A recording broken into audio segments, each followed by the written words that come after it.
భారత ఆర్థిక వ్యవస్థ వృద్ధిపై ప్రధానమంత్రి నరేంద్ర మోదీ ప్రశంసలు కురిపించారు. గత 10 ఏళ్లుగా స్థూల ఆర్థిక స్థిరత్వం వల్లే ఈ విజయం సాధ్యమైందని తెలిపారు.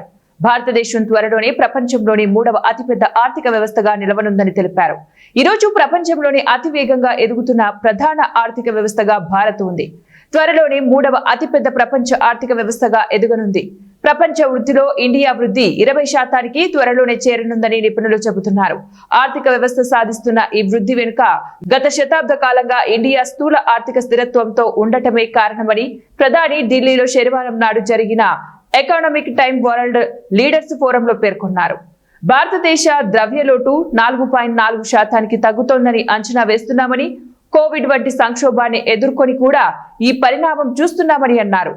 ఈ రోజున మన కంపెనీలు క్యాపిటల్ మార్కెట్ నుంచి రికార్డు స్థాయిలో నిధులు రైజింగ్ చేస్తున్నాయని అన్నారు.